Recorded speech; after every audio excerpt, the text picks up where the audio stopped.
Happy Victory Monday, Dolphins fans. Welcome into Dolphins Today by Chat Sports. We are here just a day after Miami took down the Buccaneers in upset fashion, 20-17. Quinn Ewers got his first career win as a starter in the National Football League. He played very well. No turnovers, 2 touchdown passes, which were both beautiful balls on third down, by the way. Specifically, that one to Greg Dulcich in the second quarter. We'll talk about that in depth here. But many people are asking, well, is Quinn Ewers going to be the starter next year for Miami? We'll give you our thoughts on the matter as the live show progresses. We'll also talk about some injury news and an update on the final game of the season for Miami this upcoming Sunday against the Patriots, and some NFL draft talk. Where could Miami end up in the order? What should be the rooting interest if the Dolphins ultimately lose? We'll have it all on deck for you guys today. Appreciate you hanging out with us here on your Monday afternoon.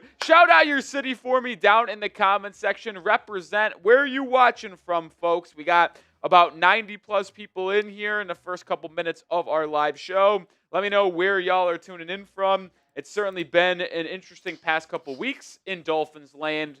Losing to the Steelers on Monday Night Football, benching Tua, starting Quinn Ewers' first win, and we'll continue to have you covered here. We got Tyson in Lawrenceville, JV in Miami. We got Emmanuel in the Bahamas. What's up? Whitewall Gaming is in Pahrump? As we welcome in producer Coop. What's that place, Coop? Yeah, I am not too familiar with where that is. All right, man. I just sometimes I get thrown for a loop. That's certainly one of them.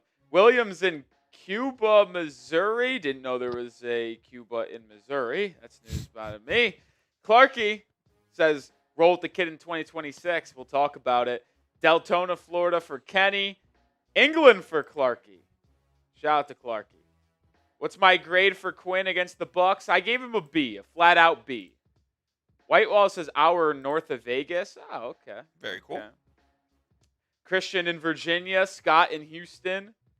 La Puente, California for Miami Dolphins fan. Jack says Navarre, Florida. We got Wales in the building. How about John Pye? How about that? All over the UK. The Welshman. Very nice. Shout out Gareth Bale. That's a good pull by you. That's the only guy I could tell you from Wales. That's the only guy I could tell you on Wales. What's up, Baxie? As we welcome more people in the live chat, Quinn Ewers has completed 2 games as the Dolphins starting quarterback.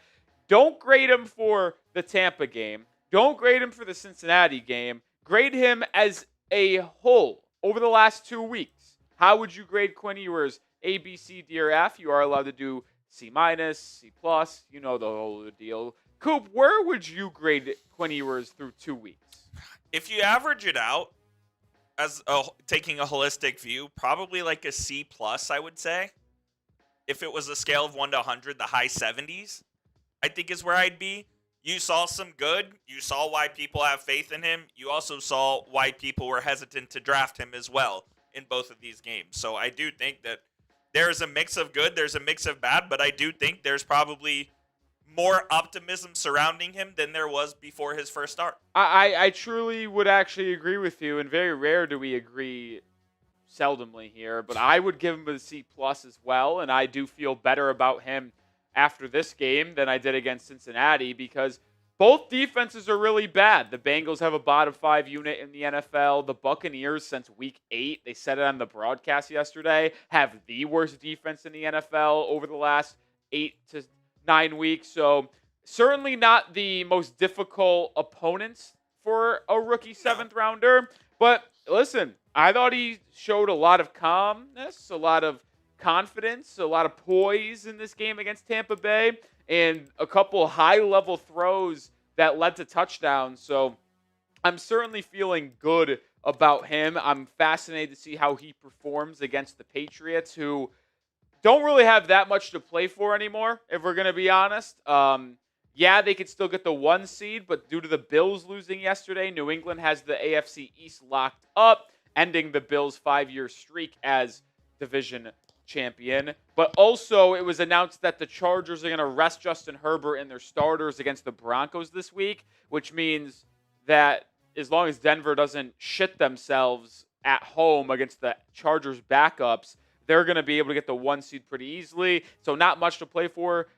And if you're looking at New England, but still a tougher test for Quinn Ewers. The Patriots defense is certainly the better defense of the 3 that he'll play. And it sounds like they're getting Milton Williams back as well. Yeah, we'll see if he plays because, obviously they're just focused on the postseason and why bring him back. Do you think they end up resting some starters? I'd imagine some starters rest. Because, what's at this point, they're either going to be the 2 or the 3 seed, and they're either going to be playing the Bills or Chargers, depending on if the Bills beat the Jets. You'd imagine the Bills beat the Jets, and so if the Patriots beat us, they would play the Chargers. If they lose and the Bills win, then it would be Bills, Patriots, Jaguars, Chargers. I guess it the matters Jags will get the 2 for seed. getting the home seed in the divisional round. Yeah, I mean, I imagine they will try to win and try to get that 2 seed to lock in that home divisional game if they win the wild card. That's probably what they'll probably try. I saw someone ask if they should buy a Quinn Ewers jersey now or wait till the offseason. You should absolutely wait if you want to buy one, because who knows if Quinn Ewers will be on the team next year. He probably will, because the only way he's not is if they change head coach and GM and they have their own quarterback that they want to bring in and their own backup, and they trade Quinn Ewers. So that's a very long shot that Quinn isn't on the team next year. But there is a high likelihood that number gets changed if the Dolphins do not re-sign KJ Britt, who is currently wearing number 3. I would almost guarantee you that Quinn Ewers will switch to number 3 if KJ Britt isn't brought back. He wore 3 in high school. He wore it at Ohio State. He wore it at Texas. That is his number. Yeah, his number is 3. He will switch to number 3 if KJ Britt isn't re-signed. And maybe they would negotiate a jersey number switch regardless, since he would be maybe even a starter next season. He can afford it. He's got some money. Quinn does? Oh, yeah. He doesn't have a lot of money on his rookie contract. We'll talk about that. He's got a lot of money in the bank. Sources tell me that he comes from a rich family. Extremely wealthy family. Sources tell me oil family. That would be correct. Holy shit, really? That was just a guess. Well, it's like oil, and then I believe his dad is maybe a doctor or private equity. I don't remember. So is his family the inspiration for Landman?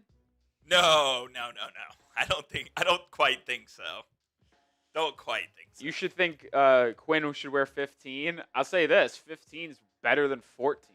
I think 14 is as bad as it gets. I think the worst QB numbers. I have a very clear thoughts. It's not 19. 19 is the worst, and I think 14 is the second worst. I don't disagree. I'm trying to think off the top of my head. If every other number has people with aura or goats, 0, don't count 0. 1 aura, 2 aura, 3. I actually don't think 3 is that good of a quarterback number, but we've seen some legends don it, and so I could live with it. 4 has aura. I never loved 6, but it's grown on me. 6 is growing on me. It's certainly in the bottom tier, but 6 is growing. 7, I think, is aura. 8 is aura. 9 is aura. 10 is the most common quarterback 11, number. I love 11's aura. 12 has literally the GOAT. 13's got Dan the Man. 15's got Mahomey. 16's not great. Joe Montana. Yeah, I guess Joey Mons, but I don't think it's that great. And then 17's got Aura. 18's got Peyton. So I think 14, 19, 16. Maybe he wants to make 14 his own. Yeah, maybe. All right, we talked about Quinn Ewers' first 2 performances. Before we get into the news on today's show, should Quinn Ewers be quarterback 1 of the Dolphins in 2026? Should he be QB1? Y for yes, N for no. This is our live poll as well. 79% of the live poll says yes. That is a surprising high number for me, Coop. I feel like it's more likely than not he's the starter next year because of how he's played and assuming Mike McDaniel returns and there not being that many other options out there that might be like pound your fist on the table better. But I am shocked at the fans saying 80% yes. And most of the live chat is saying yes as well. The only person that's saying no is Paul, who has been a little bit of a Ewers negative guy so far. Would you consider him the betting favorite at this point in time? Yeah, I just said it. Better than 50% chance. I would agree, and it just really depends on what the Dolphins think about this. Number 1, this draft class. Number 2, the trade market, if they could find a bridge quarterback to fight with the job. I don't think they are going to find their franchise quarterback this offseason. I just simply don't see that unless they believe that's Quinn, but I think that's it. Well, that wouldn't be finding him, right? Exactly. You're saying you don't think they'd be adding their quarterback of the future this offseason. And if they don't do that, I do expect a modest offseason when it comes to the quarterback market. Now, I know a lot of people are going to bring up a Lamar Jackson trade. I think that is incredibly unlikely, and I think it's actually a bad idea. I will say this, though. If Lamar Jackson does not suit up for the Ravens this Sunday and the winner-take-all AFC North got to have it to make the playoff game on Sunday Night Football, I do think Lamar Jackson might be on the outs. Because it's at what playing in that game. Yeah, at what point do you just call it if you're Baltimore and say, hey, this guy's been awesome, multi-time MVP, but we haven't even sniffed a Super Bowl with him here. I mean, we've got to the AFC Championship game, but we've crapped on our leg. He's injury prone. He's declining a little bit. That's the same reason why I don't really think it's the smartest thing for the Dolphins to trade 2 or 3 first-round picks to go get Lamar Jackson. I think it's a terrible idea. I'm in the minority, by the way. I would say if you poll Dolphins fans, trade for Lamar or don't trade for Lamar, I would say 80% of fans say go get Lamar. I am in the 20% that says it is not a good idea. Look, if you look at it in a vacuum and you say, I'm getting Lamar Jackson, great, that's awesome. But then you look at the financials and everything it would take to not only move on from Tua, but also bring in Lamar Jackson. It's almost not feasible. Yes, it could be done, but it would put such constraints on this new general manager. I do think that's also a part of the equation as well. The new GM has to have some sort of input on what direction this team goes with the quarterback. I'll say this. I'm seeing a lot of people actually say no to Lamar. I saw 6 or 5 comments in a row saying no to Lamar. Most of the Dolphins fans on Twitter, I don't think I've seen one person on Twitter or X say no to Lamar Jackson. But you guys in the live chat are a little bit different right now. You guys side with my thinking a little bit here that it's just not worth it where Miami is in terms of their roster. They'd have to pay him so much money, at least a $50 million pay rate or payday to Lamar Jackson. You have to deal with Tua's dead cap. You have to trade first-round picks and 2 or 3 of them to get them. You start to add all of that up, and you just start to look. It's there's just absolutely no way Miami can build a Super Bowl contending roster for Lamar Jackson in the next 3 years with all of these things going against you. The salary to the quarterback position, the lack of draft capital, and where the defense and the offensive line is. So it's you're doing all this and you're trading for Lamar Jackson. Well, you're just going to waste the next 3 or 4 years before he really starts to climb when you might have the ability to build a team around him. So to me, it makes absolutely no sense to trade for Lamar Jackson. We got 110 people in the building. If you want the show to get underway, hit that thumbs up icon. We got 31 likes.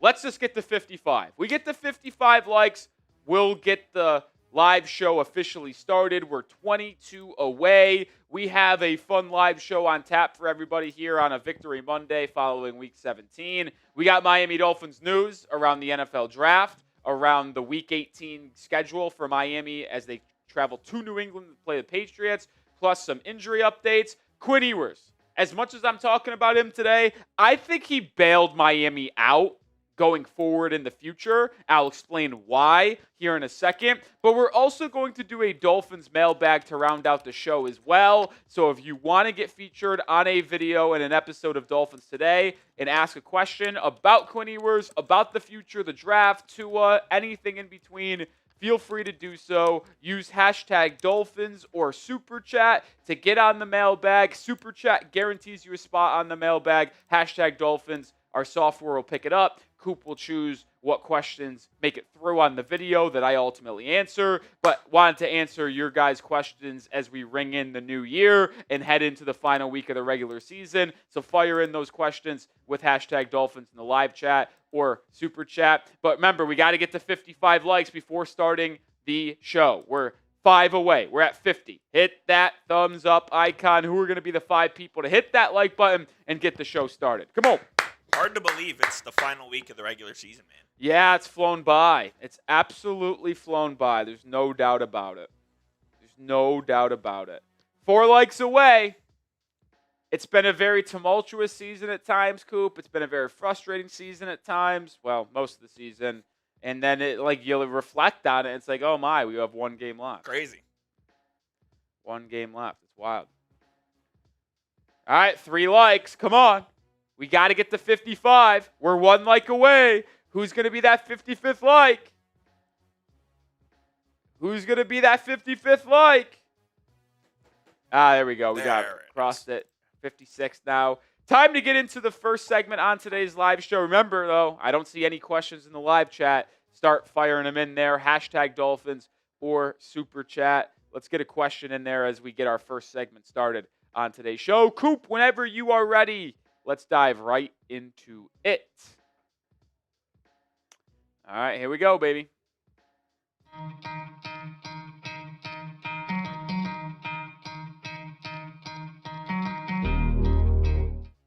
What's up, Dolphins fans? Welcome in on a Victory Monday. Miami 7-9. Can't believe we're here after starting the year 1-6. But Mike McDaniel at his media press conference today spoke about multiple injury updates, and I know we have one meaningless game left, if you will, but I think it is important to talk about the injury updates heading into the final game of the year. Plus, that final game, time and date revealed, and we'll end today's show with an NFL draft look ahead as well. Where can Miami finish in the draft order following the conclusion of Sunday's games? We'll start with the Week 18 announcement. It was revealed late last night that Miami will be traveling to New England to play the Patriots on Sunday, January 4th at 4:25 p.m. Eastern Time. I find it extremely ironic. This is the only game this season that Miami is going to be playing in that time window. Every game Miami has played this year has been at 1 p.m. Eastern Time or a standalone game, whether it be Thursday night, Monday night,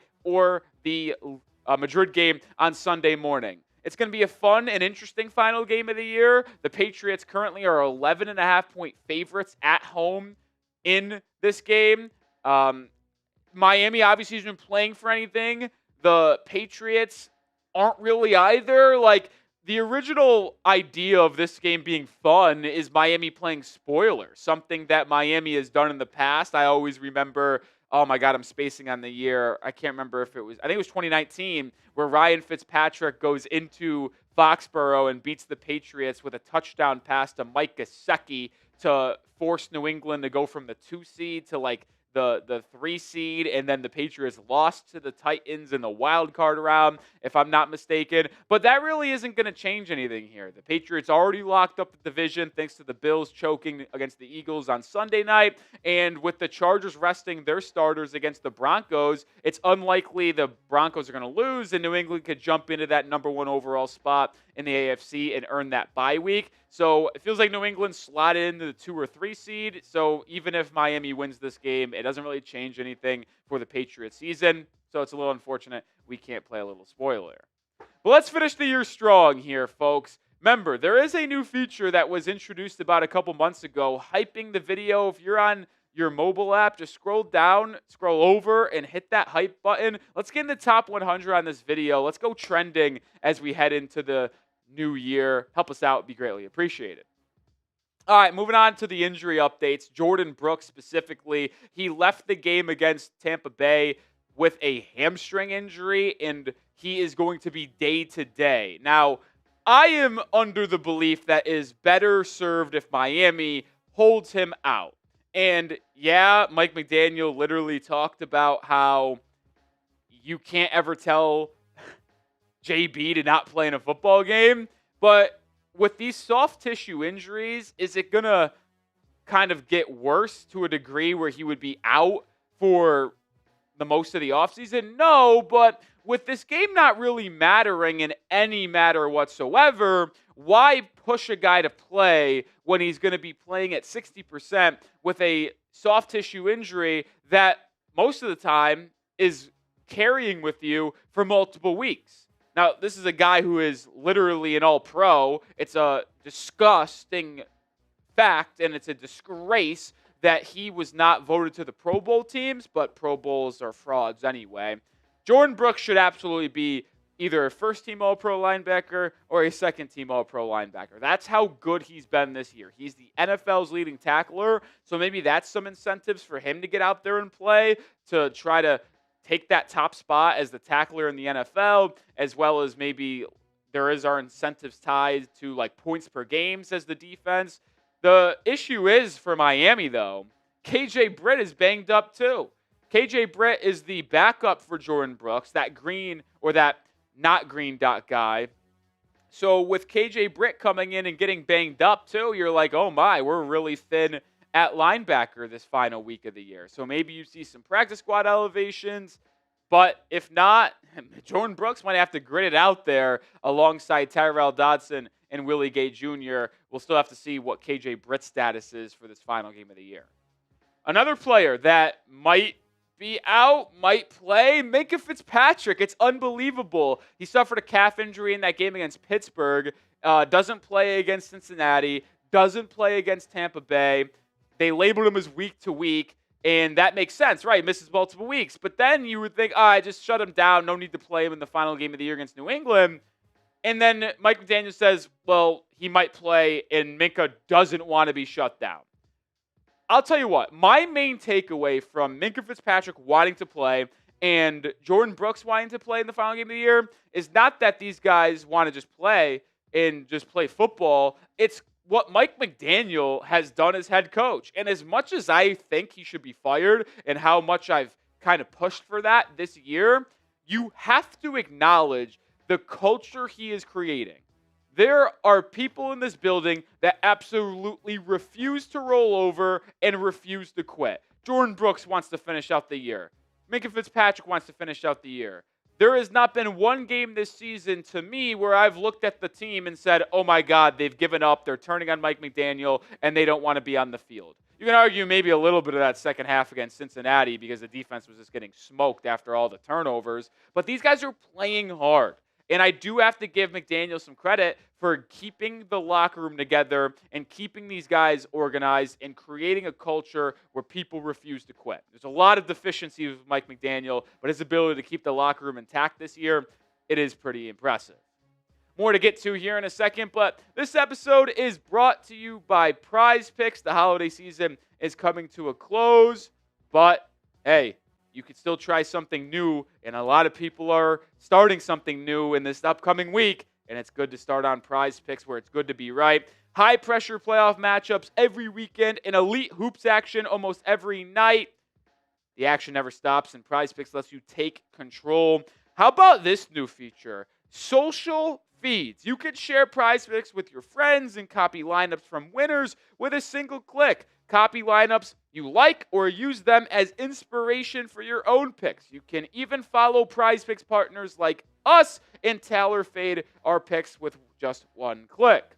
And I've already looked ahead to the final week of the regular season. I think Quinn Ewers goes more on his passing yard number of 188.5. I think Isaac Tesla scores a touchdown for the Lions. And I think Bo Nix, who stinks, Picks goes less than on his passing yards. Download the Prize Picks app today and use code CLNS to get $50 in lineups after you play your first $5 lineup. That's code CLNS to get $50 in lineups after you play your first $5 lineup. Prize Picks. It's good to be right. Mike McDaniel did speak on Quinn Ewers some more. I did want to share what he had to say because I thought this was a real interesting quote. He's a galvanizer, and guys are drawn to him, referring to Quinn Ewers.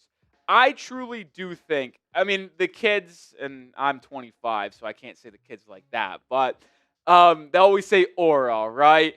I think Quinn has it to a degree that, like, people are naturally drawn to him and are fighting for him. Like, you watch him at Texas, and even though he had a lot of ups and downs, a lot of injuries, those teammates and players loved Quinn Ewers. The fan base loved Quinn Ewers. And to me, that's what confidence does for you. And I believe that not only in football, but in life. If you are a confident person, people will naturally want to be around you. They will want to talk to you because they will just naturally rise their own confidence levels and happiness levels based on your confidence. And I think it's extremely important, especially in football, that your quarterback has elite confidence, whether it's in himself, whether it's in the system, his teammates, and Quinn Ewers has that. I mean, you just roll it back a couple weeks here, folks. Remember when Miami and Mike McDaniel were talking about making a change at quarterback?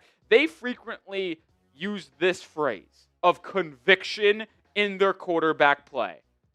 I truly feel, after seeing what the teammates have said about Quinn Ewers, the coaching staff, and around the time Tua got benched, Tua's play was why he ultimately got moved to the bench. And maybe the future not looking so bright with him was another reason as well. But I think the locker room lost faith in Tua. I think the coaching staff lost confidence in Tua because they saw week in, week out when they needed him to rise his play against high-level opponents and high-pressure situations, he ultimately failed. And I'm not saying Quinn Ewers will succeed every single time in these scenarios, but once the confidence from the coaching staff and locker room is lost in the quarterback, there's no going back. And that's why the switch had to be made. And we're seeing the results with Ewers. I know it was against a couple bad defenses, but Tampa was a team fighting for their playoff lives on Sunday, and Miami took it to them and led for almost that entire game.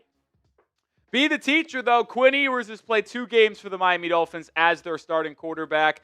Grade him through the 2 games. Not just against Tampa or Cincinnati. Grade him for the entire 2 weeks that he's been the starter. I'm going with a solid C+. Let's round out the show with some NFL draft talk heading into the final week of the year. The Dolphins, following Week 17, currently have the 12th overall pick in the draft. Here is kind of the range of outcomes Miami could go between here. Dolphins are 7-9, Saints at 6-10, Chiefs at 6-10, Bengals at 6-10, the Rams via the Falcons at 6-9. We're filming this prior to that Monday night game between Atlanta and Los Angeles. And then you have Tampa, Dallas, and Detroit behind the Miami Dolphins at number 12. And I said it on our video on Sunday night, Miami's range of outcomes might be the most wide out of any team in the NFL. Miami could get up as high as 8 at this current moment and down as far as 15 if they ultimately win on Sunday. Now, a lot of this will determine what happens with Atlanta and Los Angeles tonight. If the Falcons upset the Rams and get to 7 wins, Miami obviously moves up to the 11th pick. And then if the Saints beat the Falcons in the final week of the year, Miami, if they lose, could go up to 8. But if the Rams beat the Falcons today, the Dolphins will not be able to go any higher than pick number 9. But you see the slate for Week 18. The Dolphins are 11.5-point underdogs on the road. The Saints and Falcons could either both be 6-10 or 6-10 and 7-9. The Bengals, who are 6-10, are 7-point favorites against the Browns. The Chiefs are 6-10, but the Raiders are so bad they're 5.5-point favorites. And then you have the Cowboys, who are right behind Miami as well, 5.5-point favorites against the Giants. Like, I know favorites don't win every week, but if every single favorite wins for the rest of the year, Miami will be picking 9th in the draft. And I know a lot of Dolphins fans are going to root for Miami to beat New England on Sunday, but I'm just telling you, if they lose to the Patriots, which they're 11.5-point underdogs in this game, the Bengals beat the Browns, the Saints or Falcons win, it doesn't really matter, and the Chiefs beat the Raiders, Miami will be picking inside the top 10 with the 9th overall selection in this draft, which, with Miami being out of the playoffs, I know we want to see them put together some good performances, and specifically Quinn Ewers. I wouldn't complain if Miami was picking 9th instead of 12th or 13th, right? It just feels like the truth of the matter here. But we'll have you covered every step of the way. We'll be live on Sunday for Dolphins Patriots. We'll also have a video out listing out the Dolphins draft pick when it is concluded on Sunday afternoon as well. So make sure you subscribe and join us for all the coverage you need on the Dolphins. All right, one segment down. One segment down. Appreciate the 130 people watching. Continue to hit that thumbs up icon if you haven't already. Let's get to 100 likes. We're at 78. Only need 22 likes to get to triple digits. But make sure you get your questions in as well, because we have 2 segments left on the live show. I'm going to talk about how Quinn Ewers just bailed out the Miami Dolphins for the future in the next couple of years. But after that, we're going to be doing a mailbag where we're answering your questions on the offseason, on Quinn Ewers, on the future of Mike McDaniel, maybe some draft targets, trade targets, QB targets. We've got 4 questions. We got 4 questions, so we're in a good spot. But let's get to 6 before we start this next 2 more segment. Let's get 2 questions, whether it's a super chat or a question like Paul in the live chat, which is hashtag Dolphins, and then you ask after that. Like David Ferguson asked a question about Ruben Bain. Attach hashtag Dolphins at the front or end of that question, and we can get that on the mailbag. Let's get 2 questions in the live chat before we get into our next segment. Like Barry Williams, that's a great question. I've seen a lot of Tyreek Hill discussion in the chat today. Really? People saying that maybe we should bring him back to it would have to be a restructured contract. Oh, yeah. I don't know if I'm in on that, though. He can't come back at his current number, obviously. $52 million cap hit. How egregious would that be? How egregious would that be? That would actually be crazy if they let him play on that. Oh, it'd be insane.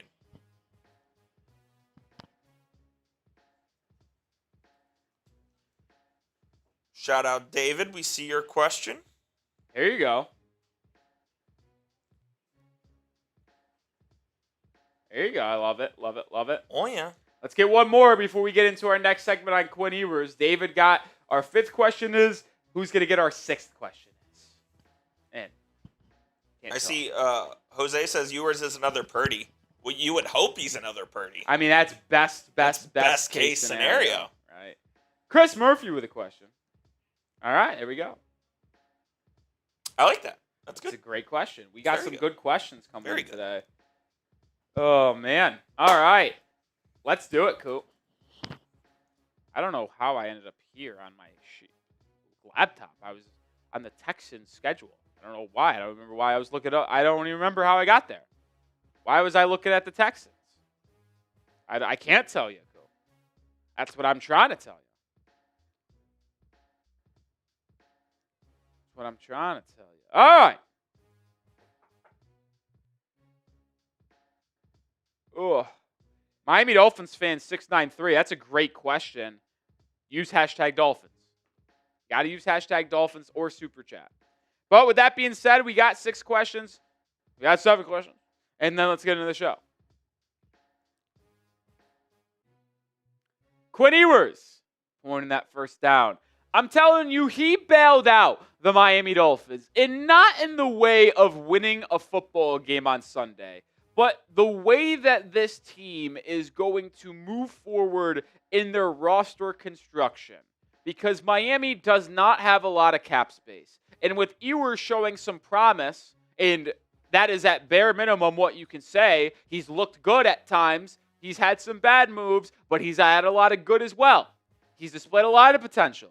And a lot of people are asking, could he be our QB1 in 2026? That is the biggest question in this offseason, right? When you head into the offseason following the game on Sunday against the Patriots, the 2 biggest things for Miami is, what do they do with Tua? Do they trade him? Do they cut him? Do they keep him as a backup? And then number two, well, then who starts at that quarterback position for Miami in week 1 during the 2026 season? And I'm not here to tell you right now that is 1,000% going to be Quinn Ewers, but during our live show on Monday afternoon, when I was asked about it, I said it's a greater than 50% chance, in my opinion, that Quinn Ewers is the starting quarterback in week 1. If Mike McDaniel is head coach. If they fire Mike McDaniel, all bets are off. But assuming they keep him for next year, because that's where it seems like this is heading, I think he's going to roll with Quinn Ewers to start the year in 2026. But the reason why this is such a bailout for Miami is because of his contract. I mean, Miami's cap situation and their books are so bad. It's absolutely horrible. So if you can get a quarterback who is being paid $1 million next season, and potentially, if he proves to be the future quarterback of this team, a $1 million salary in 27 and 28, which means you would have 3 years of Ewers making $1 million as your starting quarterback. I mean, could you imagine what you would be able to do with your roster around him in those 3 years? Like, you would obviously utilize 2026 as a reset year to just keep the dead cap higher than you would want. And then in 27, 28, where you have cap space, invest into the roster around Quinn Ewers. Like, having a quarterback that at bare minimum is serviceable. Like, I'm not going to come up here and act like he's like an all-pro or a Pro Bowl starter. But if he can be a serviceable starter for Miami in 2026 with that type of contract, that is like the biggest lifeline of all lifelines for this Dolphins front office, whoever the new person is running the show at GM is going to be in like a debt of money because Miami has zero cap space next year. They have $35.49 million in dead cap. If you don't know what dead cap is, that is money you are paying to players that aren't on your team. Specifically led by Jalen Ramsey, who has a $20 million dead cap hit, and then Teron Armstead has a $10 million dead cap hit, and he's retired from the NFL. But the reason why it's so important that you have Quinn Ewers making this type of money is the fact this number right here is going to go up, bare minimum. Now, I don't know how high it will ultimately rise, but when you look at some players that might not be back next season, the dead cap hit is going to high. You see the contract and the money signs on the screen? Those aren't cap hits, folks. Those are just dead caps. If you cut Tua prior to June 1st, you have a $99 million dead cap hit for next year. If you wait till after June 1st, it's $67 million. Tyreek Hill, you cut or trade him prior to June 1st, $28 million in dead cap. $15.8 if you wait post June 1st. $23 million cap hit in the dead cap for Bradley Chubb. $10.9 post June 1st. Like, you see, I would be willing to guarantee that 2 of these 4 players are not on the Dolphins next season, which means you are at bare minimum adding over $15, $20 million in dead cap for 2026, which means you will have, at minimum, once again, at least $50 million in dead cap next season. And it is unsustainable to play winning football and build a winning roster in this day and age in the National Football League when you are allotting damn near 20% of the cap to players not on your team. Like, I think the cap for next year is like $279, $280 million. You're going to have 50 of it. 50 of it to no one or on the actual roster playing. I'm not saying Quinn Ewers is going to be some elite franchise quarterback for Miami. At bare minimum, he is a savior for Miami next season. Because if he is the starter, he is going to make $1 million. And the Dolphins, with that dead cap that they are currently scheduled to have and more, they absolutely need good quarterback play, but cheap quarterback play. More coming in on Quinn Ewers here, but follow me on Twitter for more. At Nic_Rohloff is the handle, 36 followers away from 2,600.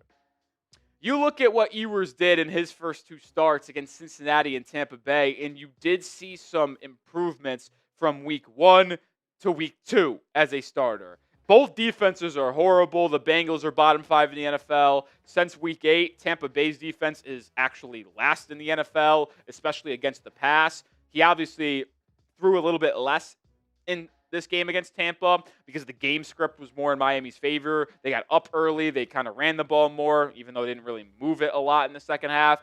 2 interceptions to 2 touchdowns in the first 2 weeks. A QB rating almost jumped up a full 50%, right? Almost doubled. And the thing that's impressive to me with Quinn Ewers in his 2 starts is he's pushing the ball downfield. Like, his ADOT, 8.2, 10.0 in these 2 games. In case you were wondering, Tua's was under 6, and it was the lowest in the NFL amongst qualified starters. We saw improvement. So instead of talking about the financial aspect the rest of the episode, let's talk about how he's actually looking like a legit starting quarterback. I'm not talking about a quarterback that's going to win you a Super Bowl, but a starting quarterback in the NFL, because I think at this point we might be able to jump the ship here and say he's a top 32 quarterback in the NFL. Now, I'm not going to do it because I think it's a little aggressive, but I wouldn't blame people for saying that because we've seen really nice things. Specifically, how about this?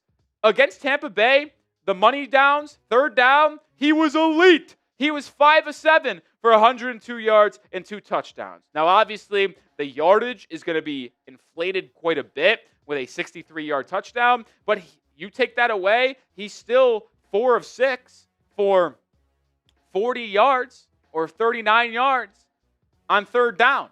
So he's picking up 3rd downs. His passer rating was elite. Like, I like what I'm seeing. You watch the tape. You watch the film. I made a video about it after his first start, breaking down his film through screenshots because we can't show the videos, and we're going to have some screenshots coming up here in a second. I don't blame him for the disaster in the second half against the Cincinnati Bengals. And Ewers has the 3 C's to me. I'm going to pawn this off dodgeball. Got the 5 D's. Yeah, dodge, duck, dip, dive, and dodge. But the 3 C's for Quinn Ewers: calm, cool, and confident. He has a tendency to get flat-footed in the pocket at times. That is something we're going to have to work on, absolutely. But he doesn't seem overwhelmed. The speed of the game isn't too fast for him. You see the arm talent. We've seen, honestly, solid accuracy. Wouldn't call it elite. Wouldn't call it above average. I'd call it average or slightly below average. But I really enjoy what Quinn Ewers has put on tape through the first 2 weeks of the year, and we're going to look at some of that tape here in just 1 second. But are you sold on the rookie 7th rounder? Should Quinn Ewers be the starter for Miami at the quarterback position in 2026? Type Y for yes or type N for no. All right, let's get into some film now. I'm going to look at 2 plays. I'm only looking at 2 today because I don't want to make this a 40-minute video, but it's going to just be the 2 touchdown passes. We're going to start with the end zone angle. This is the 63-yarder to Tua Tagovailoa on 3rd and 8. Mind you, by the way, Miami just let up a touchdown, down 7-0 after they went 3 and out on their first drive. And if they don't pick up this first down, they're going to go 3 and out on their second drive. What I really love, other than this pass protection, I mean, listen, this offensive line has gotten a lot of slack at times this year. This is teach tape. I mean, look at that thing. You can just sleep there. I mean, it might be the most sexy offensive line pocket I've ever seen in my life. But point is, we're moving on. Ewers looking left the entire way. And now, Coop, let's go to the next angle here. You see him. He's looking left. He's manipulating the secondary because what they are running on that side of the field is a simple out and 9, right? They got Waller on the inside running an out. They got Tagovailoa Jr. running a vert on the outside. And he is just reading the defense. If it's cover 3 and that corner at the bottom of your screen takes Tagovailoa Jr., he hits the out route and picks up hopefully 8 yards and a first down. If it's cover 2, you have this guy, Tagovailoa, running the 9 route. And now I'm actually not sure what the Buccaneers are running here because at this point in the play, it could be cover 3 and it could be cover 2. You don't really know which one. But what Quinn Ewers does at a very high level on this play here is manipulating that bottom, and I got my angles messed up, that corner right there. Because this corner, what is he doing? His eyes right in the backfield. Look at the eyes of 35 here. So what Quinn Ewers is doing is that he's staring at Darren Waller here coming out of his break in this out route. And then 35 here is like, oh my God, Ewers is about to let the ball go. I'm breaking on this out route. I'm pick 6 in this, and this is going to go bad. But Quinn Ewers playing 4D chess stares him down to get the corner to bite on Waller. And then what does he do? Oh, he floats it right at the 45-yard line in between 35 and the safety. there was confusion. A lot of people thought it might have been a no-look pass. Heck, it might have. I couldn't see a good angle of it. But Ewers manipulating that outside corner, freed up Theo Weiss Jr. for a walk-in 63-yard touchdown. But this is the play that actually excites me more and gives me more positive feelings on Quinn Ewers' future in Miami. The second touchdown against the Bucs. What happens here? He's in the gun, takes the snap. There's only one pass catcher on the right side of the field. That would be Mr. Darren Waller. Darren Waller gets bracketed by the corner and safety. Tampa Bay knows Waller is a elite free or red zone target. So they want to say no Darren Waller here. So Ewers takes a snap, looks right, immediately sees, oh, they're bracketing Darren Waller. Can't go there. So we move to the middle of the field for our second read. And this is the confidence that we're talking about here. Because he looks at Waller, doesn't like it, obviously, comes back. Dulcich is a second read. If Dulcich isn't there, he's dropping it down to Achane probably on a check down here and seeing if he could turn it upfield. But Ewers sees this linebacker over the middle of the field, kind of in no man's land, guarding nobody, turning his hips. We've got Dulcich about to cross the safety's face, and he knows with Winfield bracketing Waller, guess what's going to be wide open? Right there. That open space with Dulcich running across it. He's already letting it rip. He's throwing it on the right hash. Dulcich is about 2 steps outside of the left hash, and he puts it on a frozen rope with perfect timing, velocity, and accuracy to hit Dulcich in motion in between the linebacker and the safety for an 11-yard touchdown. Like, you think about these two plays specifically, and I know we're just highlighting the good here on this little segment, but these are the type of plays, these are the type of reads, the manipulation, the progressions, the processing that you look at live and on tape, and you're like, okay, we might have a guy that could be a franchise quarterback. Like I said, it's too early to tell. It's too early to make that statement. But there are signs there that make you say, all right, let's see what he can do next week. Let's see what he can do as a starter in 2026 when the team responds to him and he's got a full repertoire of weapons and a fully healthy offensive line to start the year. Like, you want to see it because of what Ewers has shown us in his first 2 starts. Season's almost over, but our content does not stop. Videos every single day, 2 times a day. If you want more Dolphins content, lock us in and hit that sub button. I just want us to make this crystal clear, because I've already said it like 2 times in this video. But I am not labeling him as the Dolphins quarterback in 2026. I'm not saying that he should be. I'm saying that he deserves a chance. Options must be kept open, whether it is you want to go to a free agent, you want to go to a draft pick, you want to go to a trade, or you want to go to Quinn Ewers. All that I'm trying to say is that, to me, when you go into training camp starting in late July and into the preseason, there should be a quarterback battle. Whether it is Quinn Ewers versus a rookie first-round pick, Fernando Mendoza, Ty Simpson, Dante Moore, or a middle-round quarterback like a John Mateer, a Taylon Green, a Garrett Nussmeier, or Drew Aller. You want to do that? Cool. You want to do Quinn Ewers versus a cheap free agent signing like a Malik Willis and others? We'll talk about that here in a second. Cool. You want to trade for a quarterback like a Mac Jones and have Ewers and Mac Jones fight it out for the starter in 2026? Cool. Point I'm trying to make.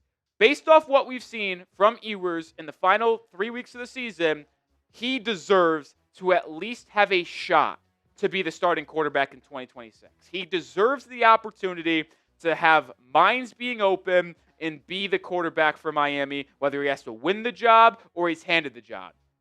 Like I said, the phrase I'm going to use probably all offseason long, options are open.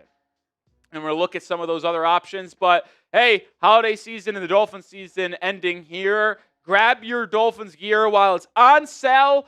This is the Salute to Service collection. They got hats, they got shirts, they got hoodies, they got pants, they got everything. Chatsports.com/Dolphins Salute. Link is in the description and comments of today's show. If you didn't get the opportunity to grab one back in November when they were hot, well, now you can get them for sale as the season comes to an end. You look at some of these quarterbacks, right? And a lot of people are going to bring up Malik Willis because he has played really good football for the Packers in his 2 starts, coming in halfway through the game against the Bears and then starting against the Ravens with Jordan Love being out with a concussion. The problem is, I think Malik Willis has priced Miami out. I think the way he's looked in these last couple of games he's appeared in, he's going to get a contract. It's the Sam Darnold deal with the Vikings, where Darnold got a 1-year, $13 or $14 million deal to be the starter, and then if it works, they'll extend him. Or the Daniel Jones deal with the Colts this season as well. Like, I think that's what happens with Malik Willis. And if that is the case, Miami will be outpriced because they cannot give a quarterback a multi-million-dollar contract to replace Tua because the dead cap hit that Tua will ultimately possess. You look at some of the other options, I'm not really sold on them. A bunch of veterans, like if you want to bring in Tyrod Taylor or Russell Wilson and back up Quinn Ewers, and if Quinn Ewers is absolutely as horrible next year, you turn to a veteran to be your tank commander, sure. But I don't think a free agent quarterback is going to be the way to go because the only one I'd be intrigued with is Malik Willis, but I think he's going to be too expensive. So in my opinion, the more likely outcomes here is that Miami trades for a quarterback or drafts one in April. And the trade targets are certainly better than the free agent options. I would rather have any 5 of these guys start for the Miami Dolphins than the 5 we just talked about that are going to be free agents. Mac Jones is making like $3 million next year. I mean, he would be an awesome starter. Now, you'd have to trade a 4th-round pick for him, and if you do that, you're probably just saying, all right, you're a starter, Mac. Quinn Ewers is backing you up. But you look at guys like Tyson Bagent from the Bears, Tanner McKee from the Eagles, Jameis Winston from the Giants, Davis Mills from the Texans, all guys that could be acquired for a 5th, 6th-round pick where you're not guaranteeing them the starting position, but they've looked good in opportunities in the preseason before. We know what Jameis Winston's capable of. We know what Davis Mills is capable of. If you trade for any of these 4 guys, have them compete with Quinn Ewers, best man gets the job, I think that would be a pretty ideal outcome for the Miami Dolphins. But obviously there's the draft as well because you got 3 guys likely to go in the 1st round if all of them come out and go into the draft, Fernando Mendoza, Dante Moore, and Ty Simpson. But then you get into the 5 names that are going to be taken anywhere between the 2nd round and 7th round. Like, it's not a good quarterback class. I think the range of outcomes for those 5 being Garrett Nussmeier, Carson Beck, Drew Aller, Taylor Green, and John Mateer, who might ultimately go back to school, and I would probably say he does, but he hasn't made an announcement as we're filming this yet. I'm intrigued with Taylor Green and Drew Aller, but I'm not taking them prior to the 3rd round. Like, I would take Aller, Green, maybe in the 4th round, and then have them compete there. Like, Quinn Ewers versus any of the 18 names we just talked about, let's just see what happens, right? It'd be fun to see who ultimately wins that competition in July and August during the preseason and training camp.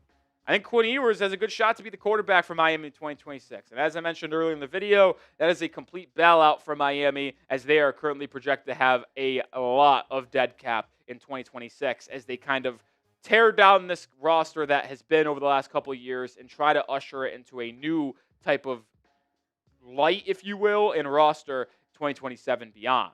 Gap year in 2026, folks. And we'll be here every step of the way, so make sure you do subscribe to the channel because we're going to have a lot of fun this offseason in free agency and the draft, so make sure you join us.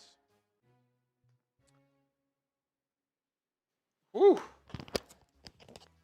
Mailbag time coming up. So someone say Klubnik. Cade Klubnik is horrible.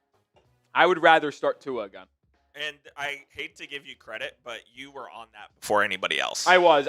You were. I said 2 years ago that he was bad. Yeah, you did. I called Cade Klubnik a bad quarterback 2 years ago, and he was like okay. Started off the year horrible, ended the year strong, and people were like, all right, if he continues that strong play in the final 2 months of the season in 2024 and does that for 2025, this is a top 10 pick. He's bad. He was literally being mock drafted inside the top 10. Bare minimum 1st round, every single mock draft before the college football season began this year. And I kept on telling people who thought Clemson was a title contender and thought he would be a good draft prospect, the Clemson Tigers are going to be bad this year. Cade Klubnik is a horrible quarterback. Not often am I 1,000% correct. Cade Klubnik being horrible was one of my better takes because I've had this take for multiple years. You have been. You can victory lap it. Horrible. He's bad. Yeah, I mean, Larry Thompson, he was projected starting this year as possible number 1. I said he's terrible. I said there's no world he goes in the – I just said no world Clemson competes this year in college football because he stinks. And there's a lot of bad things with that team. Just don't want to blame it all on Cade Klubnik, but him being bad is a large part of it. Large part of it.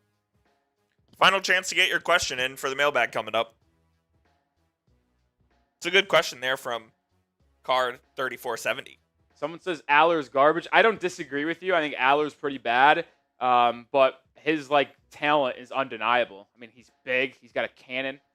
So it's like if your coach believes they can coach him up, why not give it a shot, right?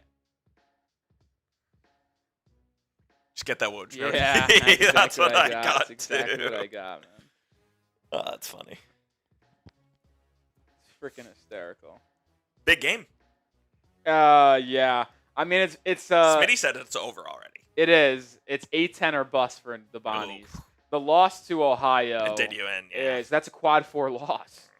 So it's like if you're a mid-major that has a quad 4 loss, you could have the greatest non-con of all time. You think they could go 18-0? If they ran the table in 8-10 play, they would probably get in as an at-large.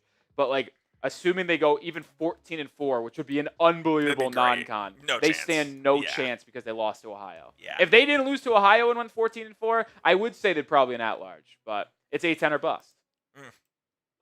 They're gonna get smoked against VCU. VCU's gonna. They're good, yeah. They're good. It's in VCU.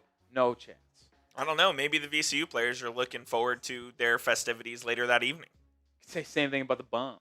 Yeah. Bonds won't have any plans except traveling back home. Yeah. At VCU, I think is the rare time they use the PJ. Oh, really? Yeah. Nice. Virginia, it's a little bit farther drive. Are they? They're not flying commercial, are they? Bonds? I just said they got the PJ. What do they do for other road games? Bus? Yeah. Oh, really? Yeah, if they're playing somewhere under 6 hours away, they're busing. No shit. Oh, yeah, of course. Interesting. Of course they are. Woj can't get the full-time chata? You think they're taking a PJ to Duquesne? Pittsburgh? Well, yeah, it's probably 6 hours, right? It's under 4, I think. Oh, yeah, no chance. We don't have money like that. All right, before we start the mailbag, by the way, do we have enough questions? We do. Okay. We have enough questions. Let's get to 100 likes, though, because we're so close. We're 2 likes away. 2 likes away. We're 2 likes away from 100. Can we get 2 people to hit that thumbs up icon? And then once we get to 100 likes, we'll do the mailbag.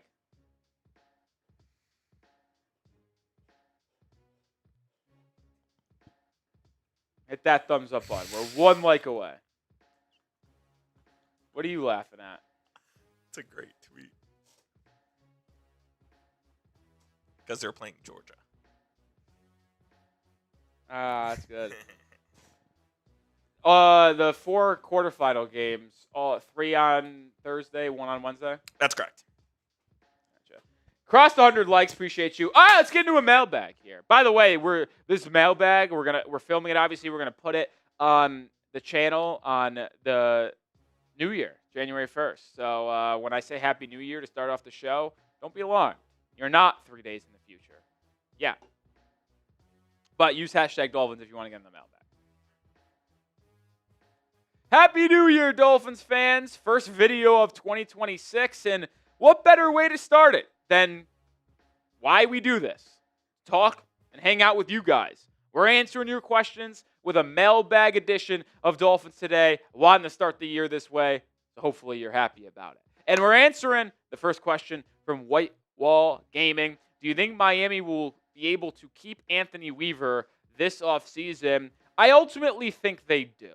And I know some people aren't the highest on Anthony Weaver because when the Dolphins go up against high-level quarterback play, the defense that Miami goes and plays with a lot of exotic blitzes, a lot of bluffing, and a lot of different looks, it ultimately gets exposed. It does. Like Joe Burrow's exposed them. Even Aaron Rodgers exposed them. We've seen high-level quarterbacks do it all the time.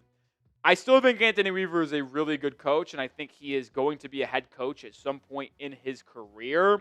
I don't think it's this year because I don't know if there's going to be a ton of open options, right? You have the Giants, you have the Titans, the Cardinals, maybe, the Buccaneers, maybe, but the Falcons looks like that's going to be safe.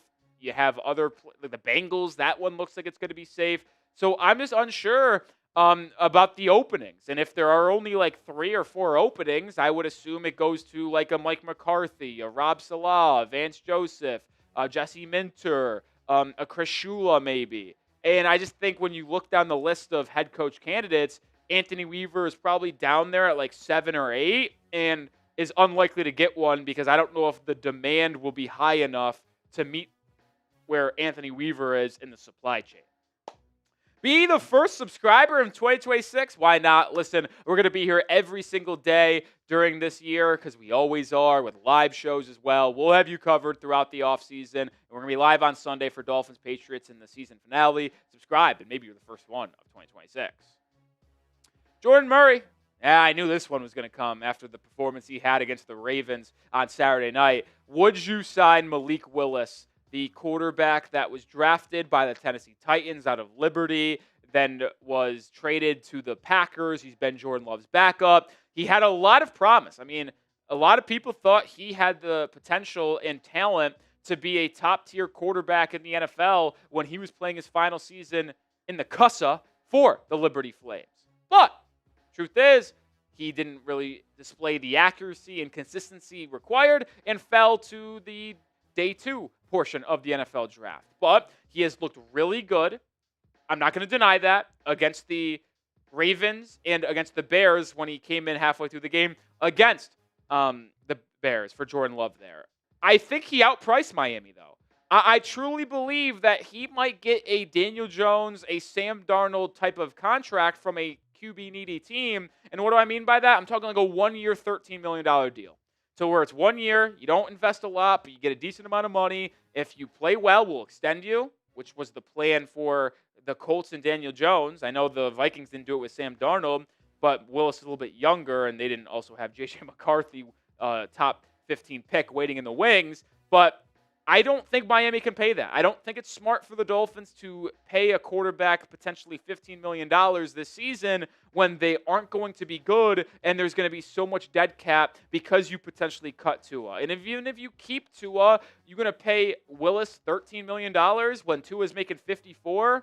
Like, that doesn't make any sense to me. So to me, I don't think Miami signs a big quarterback like Malik Willis or an Aaron Rodgers or Daniel Jones. To me, I think they go into the offseason maybe with a trade for a cheap quarterback in mind, or riding with Quinn Ewers, or maybe even signing a guy like Tyrod Taylor to a cheap 1-year deal to be a backup. Like, that's kind of how I see the quarterback position going. And speaking of QB, should Quinn Ewers be QB1 of the Miami Dolphins in 2026? I'm answering your questions. Now you got to answer one of mine. Type Y for yes or type N for no. Miami Dolphins fans, what is the chance Tyreek Hill will come back to play for Quinn Ewers? Well, I want this to be abundantly clear, and I think a lot of people are not understanding this. Tyreek Hill does not have a choice. Everybody keeps on saying, oh, Tyreek Hill wants out of Miami. He's going to request a trade because they benched Tua. Mike McDaniel, relationship's not that good. He doesn't have a choice. Tyreek Hill's cap hit next season is $52 million. I would bet everything that I own there is no world he plays on that cap hit. So then there's a couple of options. You either extend and restructure the contract to lower the cap hit this year and spread it out, or you cut or trade him, which it's going to be the latter, because why is Miami going to keep a 32, 33-year-old Tyreek Hill when you're not contending in the future? They're going to either cut him or trade him. Now, they save $26 million in cap space if they cut him prior to June 1st, but you have $25 million in dead cap. If you wait till post-June 1st, you save $36 million in cap space and have only about $15.8 million in dead cap.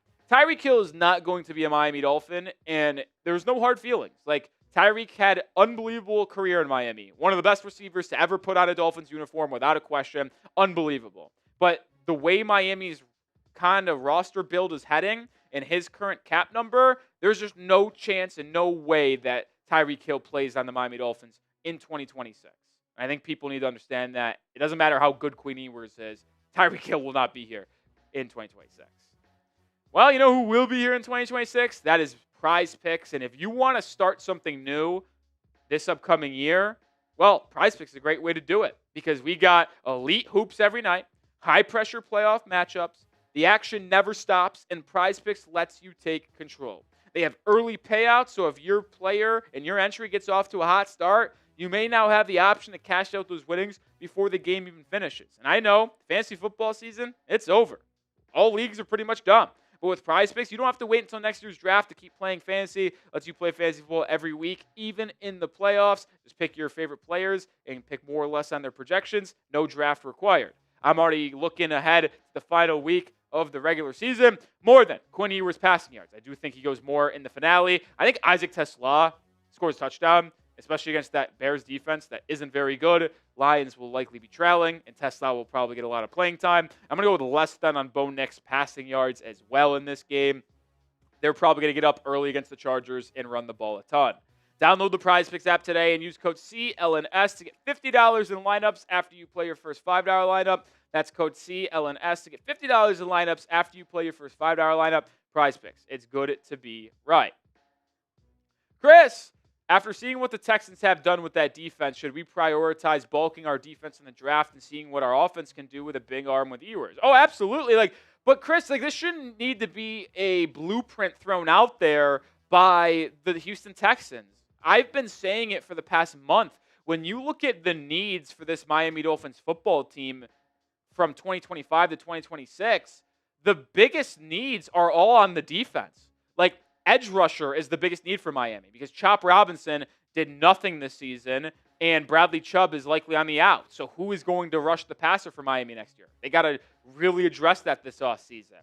You think about safety. Micah Fitzpatrick getting up there in age. Ashton Davis and Iafatu Malafanu were not really trustworthy this year. Dante Schroeder Jr. is really young. The cornerback position. Yeah, Jack Jones and Rasul Douglas played really well this season, but I don't think both of them will be back next year, and it is incredibly unlikely they play equal or better next year than they did this season. I think you caught lightning in a bottle with Rasul Douglas and Jack Jones. You need to address the cornerback position long-term. You need to address the defensive line long-term. I like the interior. I like what we're seeing from Kenneth Grant, Jordan Phillips, and Zeke Biggers, but you need to address the edge rushing department in a big way. If you're thinking about the draft, to me, you got to go best player available in the draft this year and just build out the talent or the roster with talent. But I do think you should lean defense and go edge rusher, build out that pass rush, win in the trenches defensively, and then also figure out what you're doing long-term in the secondary as well. I wouldn't really be thinking about offense like crazy in the offseason because the offense for Miami, I think, is relatively fine. The defense just has to get way more consistent. Let me know, though, who is the one Dolphins free agent Miami should re-sign this offseason? Is it Jack Jones? Is it Rasul Douglas? One of those two, I would like to bring him back. But if you're asking me who the one free agent I'm going to sign, I'm going to contradict what I just said. Bring back Greg Dulcich, please, because he is a great tight end 2 option for Miami in the future. I'd extend him right now on a 2-year deal. Carr with a question. What could we get if we traded Waddle? He has been disappointing. I don't know that he's a true number 1 wide receiver. I've seen a lot of this discourse. A lot of people on Twitter say he's not a wide receiver 1. He's just an elite wide receiver 2. I think he's a low-end wide receiver 1. I do, and I get it. He didn't do anything against Tampa Bay, but he also got hurt.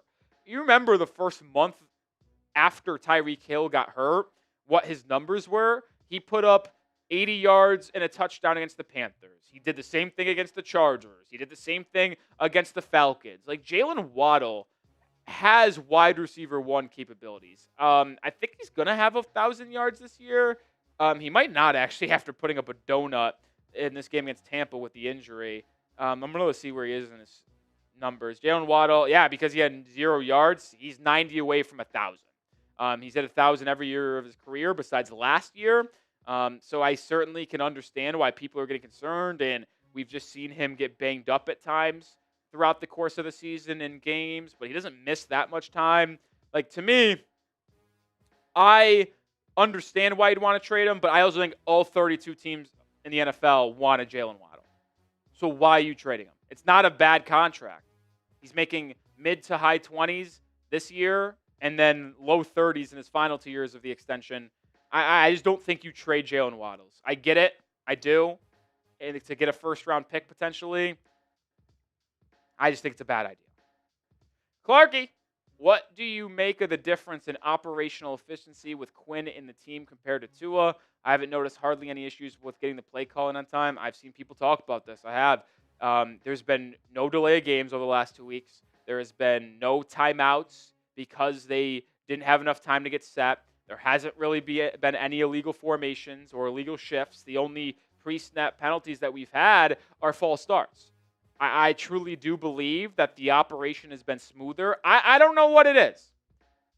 I can't speculate because there could be 1,000 reasons. It could be Mike McDaniel not getting the play call in time.